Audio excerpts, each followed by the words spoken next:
What is theology? Yep. And why does it matter? What room do we leave for the Spirit in our academic settings? All ideas have consequences and lack thereof as well. We should burn the seminaries down. Do we just need to have people be confident in saying, this I know because the Bible tells me so? Or is there something beyond that that people need to take ownership of and be responsible for? Like, we're either going to do this or we're going to die. What up, what's good? Hello, how are you? Welcome to sunny California. It's like 99 out here. Yeah. At the moment, it's really warm. Yeah, it is super hot. How are you hanging in there? Good, man. Just beating the heat by staying cool. Do you have AC at your church? I do. Okay, good. Yeah. We're not allowed to run it, but I've got it. Yeah, good. Yeah. I remember one summer, I think for construction or something like that, there was no AC throughout the summer. Yeah, it's hellacious. Giant fans during the services. It was crazy. Yeah, that sounds awful. Which reminds me of church services and interactions and our topic for today. Okay, good. So good segue, Mr. King of Segues. So welcome, everybody. My name's Hansel. This is Josh, my co-host. And today on Kingdom Thinking, we're going to talk about the role of theology for the church. And the question that we're specifically looking at is, does it have enough value in the practical life of the church for it to be a desirable goal or end to pursue? Sure. So, Josh, do you remember the first time that you had candy or any sugary treat or something like that? I mean, yeah. What was that experience like? Overwhelming. Okay. So in the most positive of ways. Okay, good. That was my experience with one of my first classes in seminary. Oh, okay. So when I was 19 years old, dude, good segue again. That's two. I kind of accidentally became the intern / youth pastor at my church when I was 19. Like, just think about this for a second. 19 years old. I'm not even like my own man yet, right? And now I kind of have all these responsibilities. And part of that was me going to get like formal education. And so I was fortunate enough to have access to that. First, it was my bachelor's degree in biblical studies, and then I got to go to seminary. Now, for our everyday viewers, Josh, what is seminary? That's not a word we use every day. I mean, it's a school to go learn Bible stuff more in depth. Okay, good. So it's a specifically allocated school for biblical studies or theology, right? So I got to go there, and the content and the material that I was receiving about the Bible was almost like a toddler having candy for the first time. It was in ecstasy. It was overwhelming in the most positive ways. It's hard to explain, just being wired, I guess, intellectually, and how for me in particular, it just worked. It was stimulating, and I could see how that wouldn't be the case for everybody, right? Yep. Where if you don't like reading or you just don't like sitting in a classroom for hours at a time, you wouldn't have that experience. Like, I get that. But one of the things that struck me most was how different seminary is than church. Right. So sitting in a classroom for hours at a time, surrounded by people whose sole purpose is to talk about some dead person from 300 years ago and their work and how it influences how we read the Bible, and then splitting hairs about how we read the Bible because we can. Yep. Right? Like, to do that on purpose for months and months and months and years, that's very different than what we do at church. Yeah, much. And so I want to come into this with a kind of a genuine disposition, even though I'm cards on the table, right? I'm going to say, yes, we need this desperately more than ever, but I still want to be as genuine as possible in my question. How much value does theology, like this task that I just described, actually have for our everyday churchgoers? So let me get some gut reactions from you before we jump in. Yeah, I mean, to that level of like hair splitting that you're referencing, are you asking like, is that in the scope of your question? No, I'm asking just in general. The general topic of theology. I'm asking the task of the organized study of the intellectual tasks of Christianity and the Bible, past, present, and, as we're going towards the future. Is that worth our time and effort as Christians for everyday churchgoers? Yeah. Should pastors be interested in that for their people? Everyone, my favorite philosophy professor of all time, Dr. William Curtis Holton, everyone is a theologian, just a matter of whether you're good or bad at it, right? And so the idea here is like, there's no way to interact with Scripture, with the church, with any ecclesial community of any way or of any form without doing theology in some way, shape, or understanding there. And so knowing that kind of moves us beyond just the pale of can we or should we even do this? It's like how much? Yeah, to what level? Okay, good. And maybe that's a better question, because I agree. And I actually, is that an R.C. Sproul book? I think it is. Yeah, it is. Everyone is a Theologian. Oh, nice. All right, It's cool. a book by R.C. Sproul where he makes that exact case. Yeah. He's saying if you're going to have a conversation about God, it's not about whether you're going to do philosophy of some sort. It's, are you going to be good at it, or is it going to be sloppy? Precisely. So fair. Okay, that's our first building block. Our second building block is going to be, okay, so how much? Yeah. Do we just need to have people be confident in saying, this I know because the Bible tells me so? Or is there something beyond that people need to take ownership of and be responsible for? If so, how much?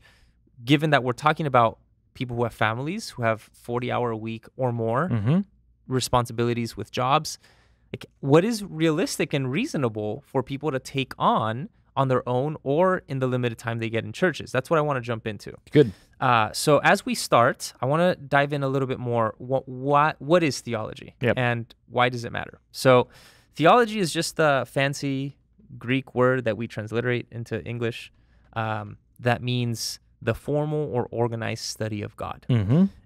And its related matters to the question of religion and its application.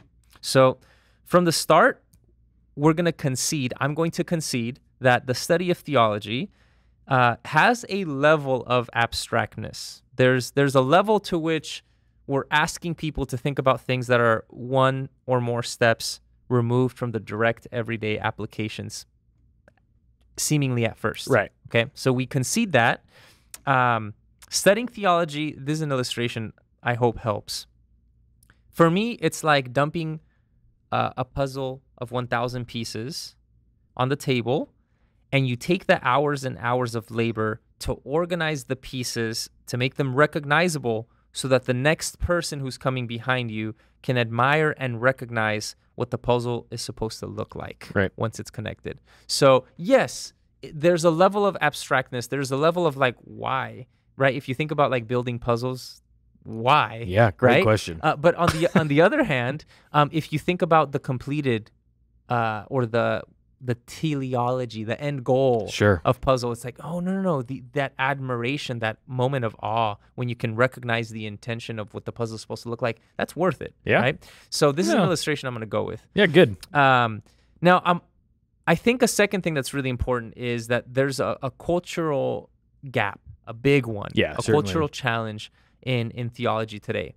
And so in ancient or medieval and Renaissance times, there seemed to be a lot more localized energy or designation on groups to be the thinking centers on behalf of the people in a way. I don't know if I would rephrase that if I could, but with things like monasteries. Yeah, right. Or with things like even the global church in the medieval times and the pre-critical times. They were specifically designed.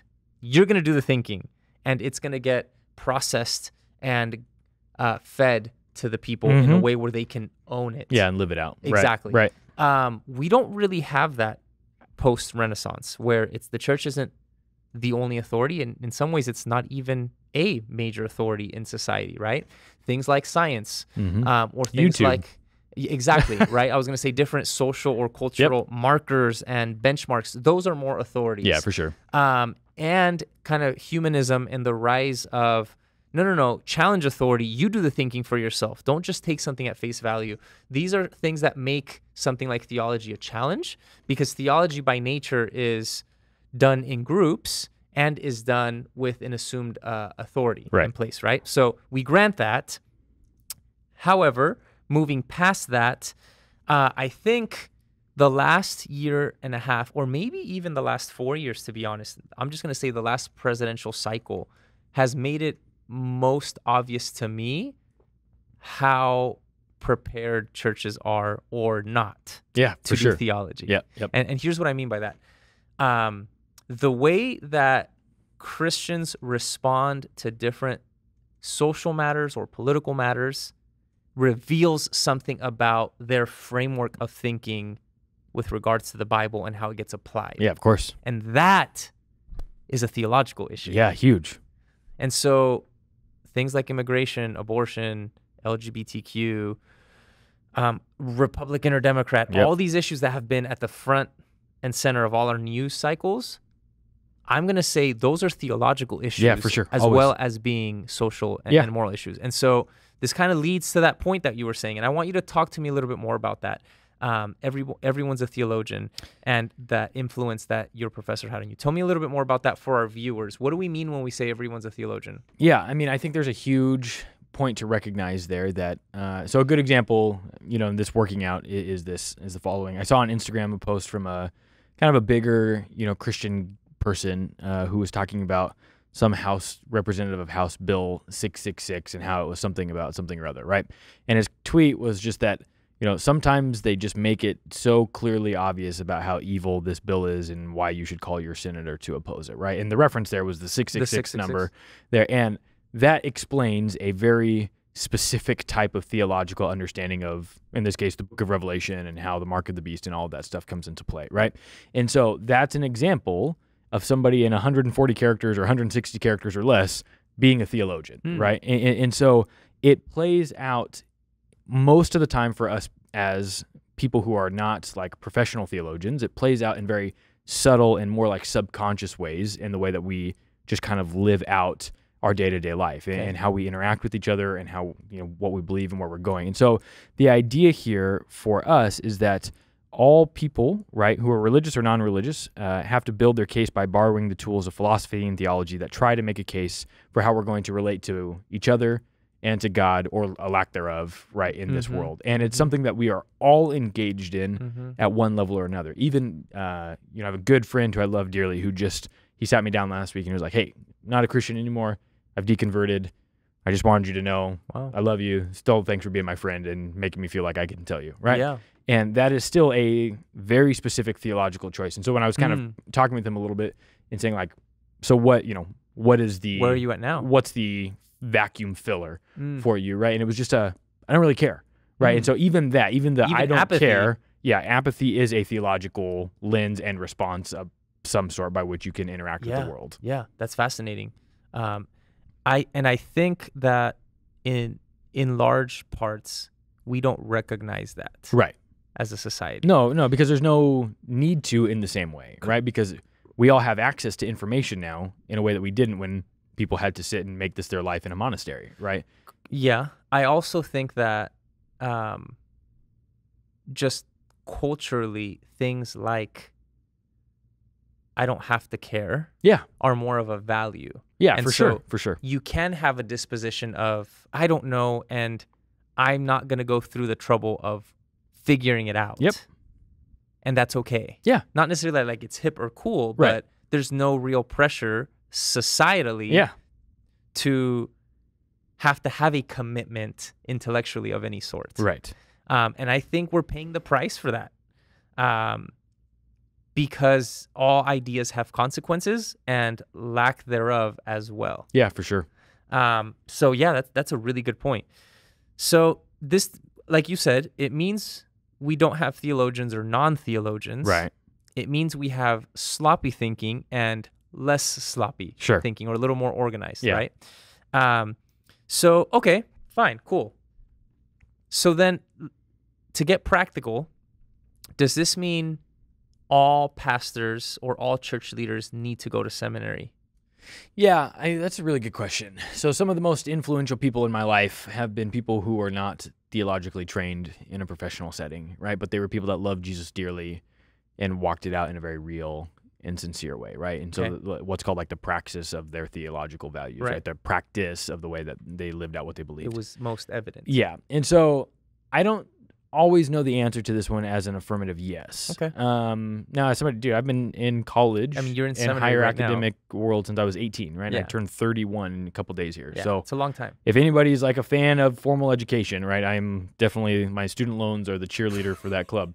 But I think the bigger question is, what room do we leave for the Spirit in our academic settings? And this is probably my biggest contention. A lot of my seminary experience has been devoid of any type of genuine, fruitful, Christological interaction in a way that I feel is meaningful. You know, I had professors who were teaching Bible stuff who would laugh at the idea of a physical resurrection and call people who believed in that like stupid there. And so things can be kind of confusing in that system. I think there's a saying, right, that like bad ideas only exist in academia because that's the only place they can continue to exist, right? And I think there's some truth in that in the theological world especially.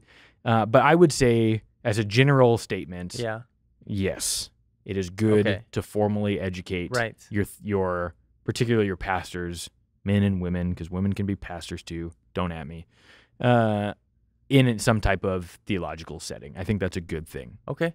There's a verse in Timothy that escapes me right now where it says that every Christian, every worker should show himself prepared. Yeah, do your best to present yourself as an approved workman. Yeah, exactly. Like 2 Timothy 3:16 or something like that.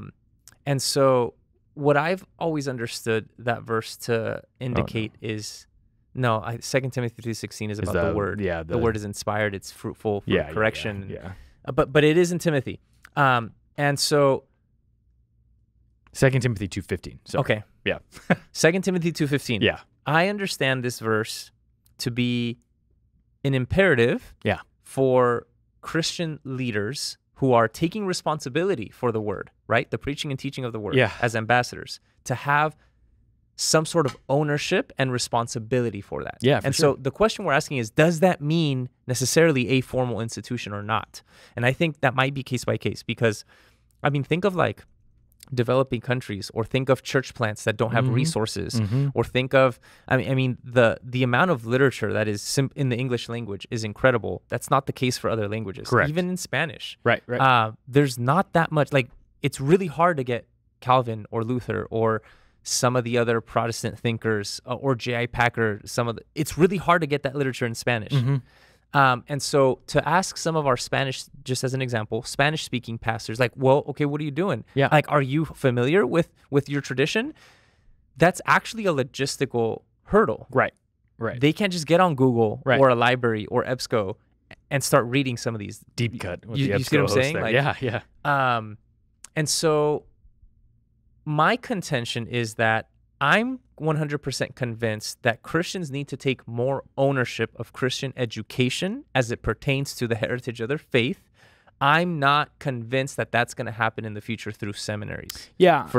Go ahead. Oh, no, I think that's a spectacular point. I would agree with you and push the onus for that to be on churches. More churches should do a better job of holding whatever, right? Like blank community church Christian college, right, or whatever, some small where you train your people right through that as well, because it's the logistical hurdle that we're seeing even in the English speaking world now is just purely finances, right? It's just like seminary is really expensive, and they're insanely not helpful in terms of providing scholarships for people, right? Unless you get a fully funded PhD program, right? Which is like 0.01% of the Christian population, maybe lower. So like Duke takes 8 people a year. Wheaton takes like 3. Yep. My brother's school took 3. Okay. His year that he went. So, all right. So that it's nuts. It's probably less than 0.01. Yeah. Okay. So that's out of the picture. So you're not going to get fully funded.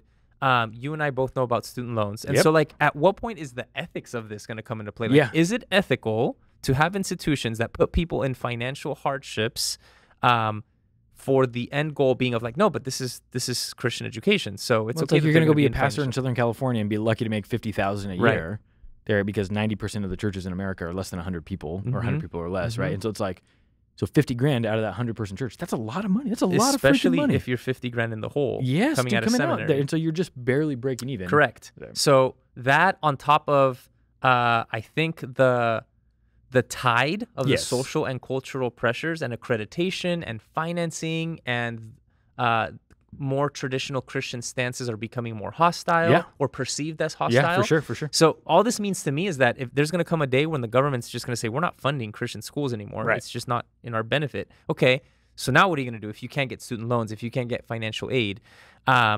I'm just saying I'm not optimistic that seminaries are the only way for Christians to preserve their heritage. Or even the best. Yeah. No, I fully agree with you. So that being said, and I don't want to get too derailed here. We should burn the seminaries down. No, I'm just kidding. How do we get small local churches access to these kinds of educators? Yeah, I think one of the best things is reaffirming traditions there and being better about circling up, right? So one of the problems that we have in the West, particularly like the West, like California, right? Like living on the West Coast, is the idea is like everything is so individually driven out here. Right. And more of our dominant traditions like tend to be Stone Campbell stuff, which is kind of just died and evolved into evangelicalism. And so it's like the independent church that we are is not necessarily connected with what that church is doing anything, right? Yeah. So like where I'm at, there's over 55 churches in my city alone. And I know a handful of them well. And we are all tangentially connected through this, other nonprofit, the kind of this parachurch organization that helps connect us all together and do stuff. And we have 38 schools, and 33 of our 38 have church partners that are responsible for that school, right? That type of thing would never happen from senior pastor to senior pastor, right? Like, one, it's a logistical nightmare. But two, we're so focused on what we're doing in our own thing. It's almost as if you're competitors. A little bit, even if it's not on purpose, right? Yeah. But you compare that over and against like the UMC or the Methodist Church or, Anglican traditions where there's a lot of money, there's a lot of connections, there's a lot of kind of top-down organizational leadership, but they're dying, right? And the average age of like your Presbyterian person is like over 59 now, right? And so it's like these mainline denominations that have better structure are starting to go by the wayside. And so I think the evangelical church could do a good number to learn about, some kind of movement or connection or figure out how to partner together and be more intentional to be able to preserve the tradition and move it on together. I think that's one of the biggest ways, and I'm afraid that's not going to happen, and I'm afraid we're not going to do well in that arena. I hadn't thought about that. My thoughts go to, you think about, I don't know, the top 50, top 100 Christian divinity schools or seminaries. Sure. Those professors, elders, chairs, hopefully are members of churches somewhere. That influence should not die with them. It would hopefully get passed down. It would hopefully turn into resources that maybe don't cost money. It would hopefully turn into partnerships and networking that allows maybe youth to be excited about and intellectually stimulated by the faith, which is a different topic, right? Of like just youth curriculum and how it shouldn't just be about pizza and kind of games and whatever. But taking some of those things seriously in partnership with, hey, what if we got a little more organized and it wasn't everybody fending for themselves like a zero-sum game? I think it would help to disseminate some of these resources better. Absolutely it would. Some interesting thoughts here. Either way, like we're either going to do this or we're going to die, right? Like there's not going to be a lot of room for in between with this, because when you consider the notion of tuition costs continuing to skyrocket, right? Yeah. Traditional Christian beliefs being understood as more hostile, right? In those kinds of settings, those two things do not mix well. Not well. There. And Americans are giving less and less, right? The average is like $44 a year per giving person or something like that, right? Like it's a very small, and it's not just because people are lazy or stingy with their money or they're bad Christians. It's like people are just trying to pay bills. Yeah. And so it's like as that kind of wealth gap continues to move and there's a higher disparity between lower socioeconomic classes and upper middle and higher, upper class, it's like if we don't pull something together here, extinction is just the inevitable route in terms of a formal education perspective, not the extinction of Christians. In terms of an establishment that preserves the Christians. We'll see what happens. So what do you guys think? What are some of the local seminaries or Christian colleges around you? Do your pastors or church leaders have a seminary education? What do they think? Leave us a comment. We'd love to interact with you guys and see what we might have missed. Yep. We'll catch you guys next time on Kingdom Thinking. Thanks for tuning in.